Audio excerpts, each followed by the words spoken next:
Olá, queridos, bem-vindo à nossa temporada do Aprenda Mais, falando sobre as tribos de Israel. Eu sou o pastor Renato e esse é o seu Aprenda Mais, a sua faculdade em pequenas doses.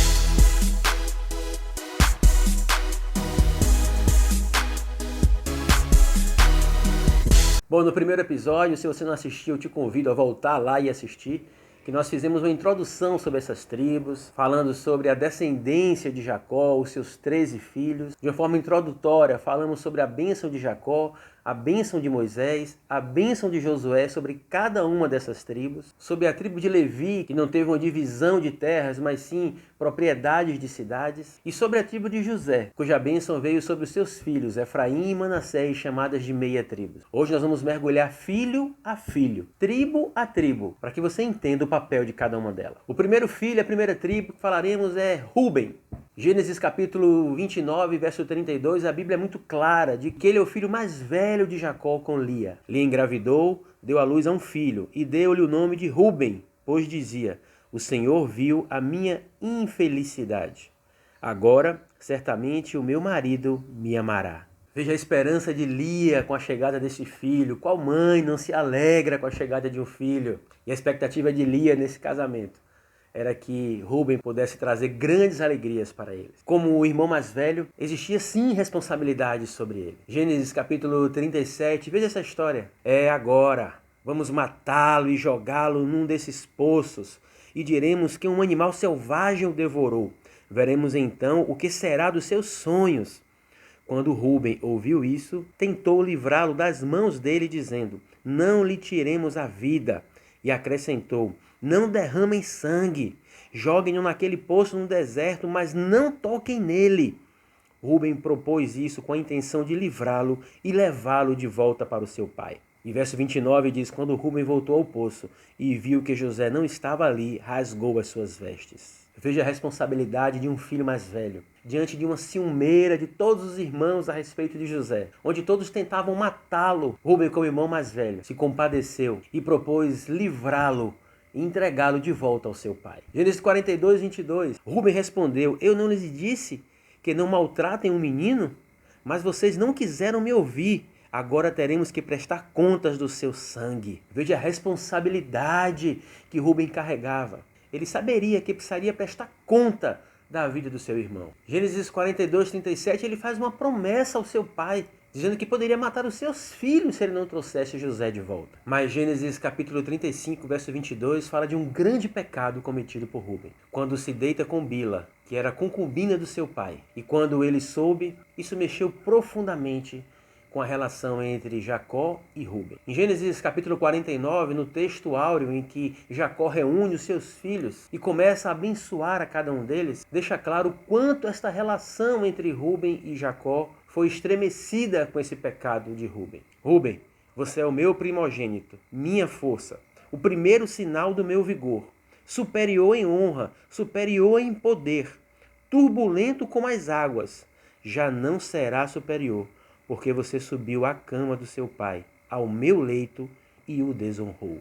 Veja que como um primogênito, ele perdeu esta bênção da primogenitude em função deste pecado. 1 Crônicas, capítulo 5, verso 1 e 2 é um texto que precisamos ler para aumentar o nosso conhecimento acerca da vida de Rúben. Estes são os filhos de Rúben, o filho mais velho de Israel. De fato, ele era o mais velho, mas por ter desonrado o leito do seu pai, seus direitos de filho mais velho foram dados aos filhos de José, filhos de Israel, de modo que não foi alistado nos registros genealógicos como primeiro filho. Embora Judá tenha sido o mais poderoso dos seus irmãos e dele tenha vindo um líder, os direitos de filho mais velho foram dados a Jacó. Quando nós estudarmos a história de Jacó e de José, nós vamos fechar um entendimento sobre esse assunto. Mas o fato é, Rúben, o filho mais velho, perdeu pelo pecado o direito da primogenitude que mais tarde foi entregue a José. Deuteronômio capítulo 33, verso 6, fala agora da bênção que Moisés entregou a Rúben, declarando saúde para ele, que ele não morra, mesmo com um exército pequeno, mas recebeu do lado leste do Jordão uma porção de terra dada por Moisés. De modo que Josué, quando posteriormente fez uma divisão de terras, Rúben já não mais participou, junto com Gade e Manassés, o filho de José, pois já tinham recebido essa herança de Moisés. 1 Crônicas, capítulo 12, verso 37, deixa claro que Rúben e o seu exército participaram de guerra junto com Davi, de que todo o leste do Jordão, como falamos anteriormente, junto com a tribo de Gade e a meia tribo de Manassés, filho de José, ajudaram Davi com 120.000 soldados, completamente armados, diz o texto bíblico. Veja aqui o território que foi ocupado pela tribo de Rúben.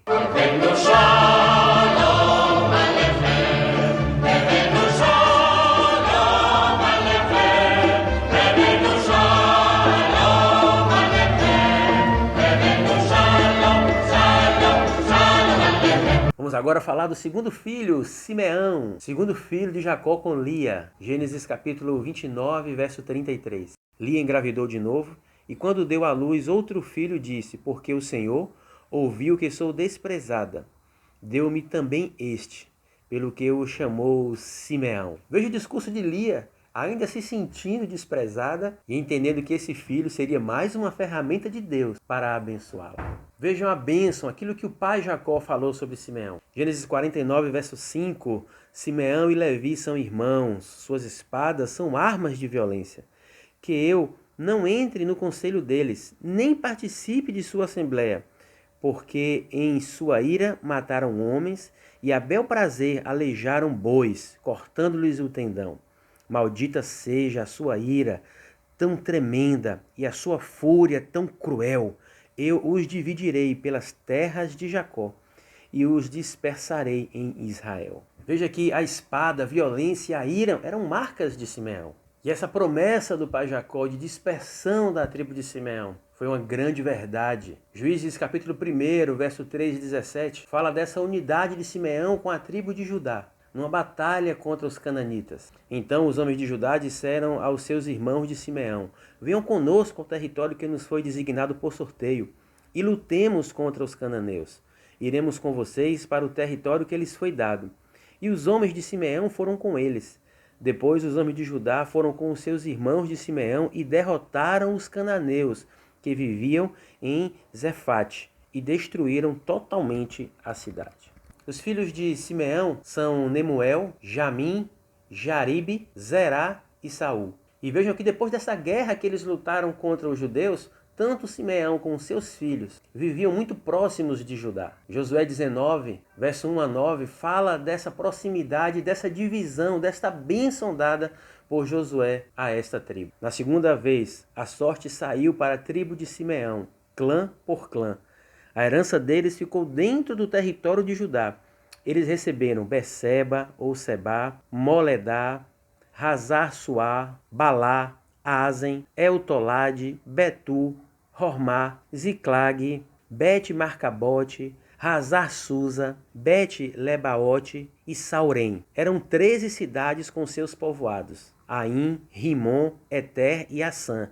4 cidades com seus povoados, e todos os povoados ao redor dessas cidades, até Bealat-Bir, que é Ramá, do Negueb. Esta foi a herança das tribos dos simeonitas, clã por clã.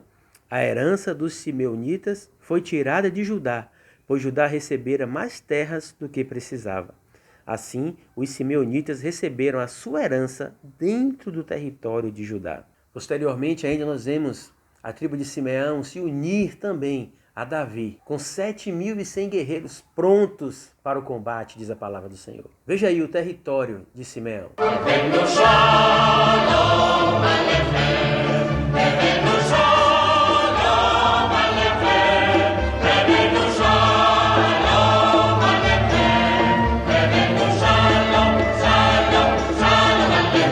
Agora vamos falar sobre o terceiro filho de Jacó com Lia, que é Levi. Gênesis capítulo 29, verso 34, nós vemos a alegria de Lia em dizer que com esse terceiro filho estaria mais unido ao seu esposo Jacó. Na bênção dada por Jacó em Gênesis 49, Levi é citado junto com Simeão, que nós acabamos de ver, cuja espada e violência eram as suas marcas. E havia sim uma promessa de divisão, de expansão, divisão e de dispersão, essa tribo chefiada pelo seu filho Levi. Deuteronômio capítulo 33, verso 8 a 11, nós vemos esta bênção dada por Moisés a Levi. A respeito de Levi disse: O teu Urim e o teu Tumim pertencem ao homem a quem favorecestes. Tu o provastes em Massá, disputastes com ele junto às águas de Meribá. Levi disse do seu pai e da sua mãe: não tenho consideração por eles. Não reconheceu os seus irmãos, nem conheceu os seus próprios filhos, apesar de que guardaram a tua palavra e observaram a tua aliança. Ele ensina as tuas ordenanças a Jacó e a tua lei a Israel. Ele te oferece incenso e holocaustos completos no teu altar. Abençoa todos os seus esforços, ó Senhor, e aprova a obra das suas mãos. Despedaça os lombos dos seus adversários, dos que o odeiam, sejam quem forem. Nós vimos aí essa figura de Levi associada à espada, guerra, violência, e talvez entre num conflito daquilo que nós conhecemos sobre Levi. Essa citação feita por Moisés, em Deuteronômio 33, traz duas palavras, Urim e Tumim. Uma tradução literal pode apontar o significado dessas palavras para luzes e perfeições, cujo significado se dá em revelação, verdade. E na tradição judaica isso se remete à figura do próprio sacerdote, aquele que era consultado para decidir questões sobre inocência, culpado, e que depois fez parte da vestimenta sacerdotal, representada por duas pedras nesse peitoral. E a partir daí a figura de Levi e da sua tribo foi associado a questões sacerdotais. Deuteronômio capítulo 12, verso 18 e 19. Ao invés disso, vocês os comerão na presença do Senhor, do seu Deus, no local em que o Senhor, o seu Deus, escolher. Você e os seus filhos e filhas, os servos e as suas servas, e os levitas das suas cidades. Alegrem-se perante o Senhor, o seu Deus, em tudo o que fizerem. Tenham o cuidado de não abandonar os levitas quando vocês viverem em sua terra. Existiu de fato uma comissão, um direcionamento da parte do Senhor, designando à tribo de Levi tarefas e responsabilidades sacerdotais, direitos e deveres, inclusive, seria a única tribo a carregar a Arca da Aliança. O sacerdócio menor, muitas vezes na Bíblia, é conhecido como sacerdócio levítico, porque eles eram os que tinham o direito de apresentar esse sacrifício no templo, não tendo uma herança direta a terras. Josué 18, verso 7, deixa claro de que a herança deles era o sacerdócio do Senhor. O livro de Números é um livro bíblico que nos traz revelações tremendas sobre Levi e a sua tribo. Números capítulo 1, verso 47 a 54. As famílias da tribo de Levi, porém, não foram contadas juntamente com as outras, pois o Senhor tinha dito a Moisés: não faça o recenseamento da tribo de Levi, nem a relacione entre as demais israelitas. Em vez disso, designe os levitas como responsáveis pelo tabernáculo, que guarda as tábuas da aliança, por todos os seus utensílios e por tudo que pertence a ele. Eles transportarão o tabernáculo e todos os seus utensílios, cuidarão dele e acamparão ao seu redor. Sempre que o tabernáculo tiver de ser removido, os levitas os desmontarão, e sempre que tiver de ser armado, os levitas o farão. Qualquer pessoa não autorizada que se aproximar do tabernáculo terá de ser executada. Os israelitas armarão as suas tendas organizadas segundo as suas divisões, cada uma em seu próprio acampamento e junto à sua bandeira. Os levitas, porém, armarão as suas tendas ao redor do tabernáculo que guarda a tábua da aliança, para que a ira divina não caia sobre a comunidade de Israel. Os levitas terão responsabilidade de cuidar do tabernáculo que guarda as tábuas da aliança. Os israelitas fizeram tudo exatamente como o Senhor tinha ordenado a Moisés. Note essa responsabilidade, essa herança recebida por ele. Números 8, versículo 5 continua. O Senhor disse a Moisés: separe os levitas do meio dos israelitas e os purifique. A purificação deles será assim: você aspergerá a água da purificação sobre eles, fará com que raspem o corpo todo e lavem as roupas, para que se purifiquem. Você levará os levitas para a frente da tenda do encontro e reunirá toda a comunidade de Israel. Levará os levitas à presença do Senhor, e os israelitas imporão as mãos sobre ele. Arão apresentará os levitas ao Senhor como oferta ritualmente movida da parte dos israelitas. Eles serão dedicados ao trabalho do Senhor. Depois que os levitas impuserem as mãos sobre a cabeça dos novilhos, você oferecerá um novilho como oferta pelo pecado e o outro como holocausto ao Senhor, para fazer propiciação pelos levitas. disponha os levitas em frente de Arão e dos filhos dele e apresente-os como oferta ao Senhor. Dessa maneira, você separará os levitas dos meios dos israelitas, e os levitas serão meus. Depois que você purificar os levitas e os apresentar como oferta movida, eles entrarão na tenda do encontro para ministrar. Você vê que eles não eram consagrados, e sim purificados. Existia todo um ritual acerca de Levi e sua tribo, acerca das atribuições que eles receberam como incumbência do Senhor. E para isso precisariam estar preparados. Números 18 e 23, é dever dos levitas fazer o trabalho da tenda do encontro e assumir as responsabilidades pelas ofensas contra ela. Este é o decreto perpétuo por suas gerações. Eles não receberão herança alguma entre os israelitas. Veja que a herança deles era essa responsabilidade de zelo, de cuidado com as coisas do Senhor, com a tenda, o tabernáculo, o lugar onde o Senhor se manifestava. Números 18 e 21 diz que eles recebiam dízimos para poder cumprir este papel da guarda da tenda. Mas olha que curioso, em Números 35, verso 6. 6 das cidades que vocês derem aos levitas serão cidades de refúgio, para onde poderá fugir quem tiver matado alguém. Além disso, deem a eles outras 42 cidades. Ao todo, vocês darão aos levitas 48 cidades, juntamente com as suas pastagens. As cidades que derem aos levitas das terras dos israelitas deverão ser dadas proporcionalmente à herança de cada tribo. Tomem muitas cidades da tribo que tem muitas, mas poucas das que tem poucas. Você vê que no decorrer do cumprimento deste propósito, eles receberam 48 cidades, o objetivo pelo qual essas cidades foram dadas a ele, inclusive essas 6 que serviram de cidade refúgio, eram para que eles pudessem cumprir as suas funções sacerdotais, criar e cuidar das suas casas e fazer perpetuar esse ofício que era herança da sua tribo. E agora vamos falar do quarto filho de Lia, Judá. Gênesis capítulo 29, verso 35. Engravidou ainda outra vez, e quando deu à luz mais outro filho, e disse: desta vez louvarei ao Senhor. Assim deu-lhe o nome de Judá. Então parou de ter filhos. Veja agora a expressão de gratidão, de louvor de Lia ao Senhor pela dádiva de ter esse filho. Em Gênesis 49, quando Jacó, naquela reunião com seus filhos, abençoa cada um deles, ele lança uma bênção sobre Judá, e que ele seria um líder natural entre os seus irmãos, e que Siló seria a sua descendência, ou seja, o Salvador, o Messias. Judá, seus irmãos o louvarão. Sua mão estará sobre o pescoço dos seus inimigos. Os filhos de seu pai se curvarão diante de você. Judá é um leão novo. Você vem subindo, filho meu, depois de matar a presa.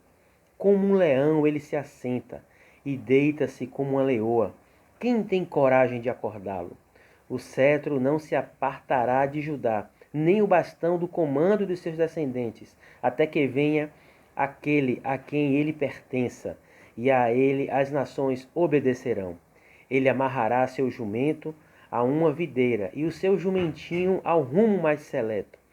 Lavará no vinho as suas roupas, no sangue das uvas as suas vestimentas. Seus olhos serão mais escuros que o vinho, seus dentes mais brancos que o leite. Depois que todas as tribos tomaram Canaã e se estabeleceram, naturalmente a tribo de Judá assumiu uma liderança sobre eles. A sua maior rival era a tribo de Efraim. Moisés abençoou a tribo de Judá. E logo depois do reinado de Salomão, essa tribo se tornou o reino de Judá. Deuteronômio 33, verso 7. E disse a respeito de Judá: ouve, ó Senhor, o grito de Judá, trazei-o para o seu povo.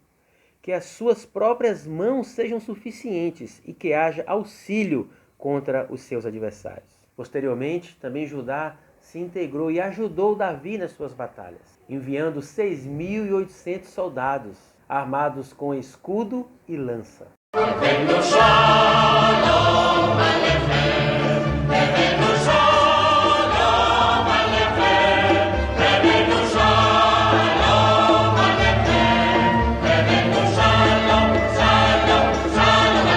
E por hoje nós ficamos por aqui. Amanhã nós iremos ver a partir do quinto filho de Jacó e continuar entendendo a formação das tribos de Israel. Se você gostou desse conteúdo, compartilhe com seus amigos para que possa ser também uma ferramenta poderosa na vida de cada um deles. Fica com a gente!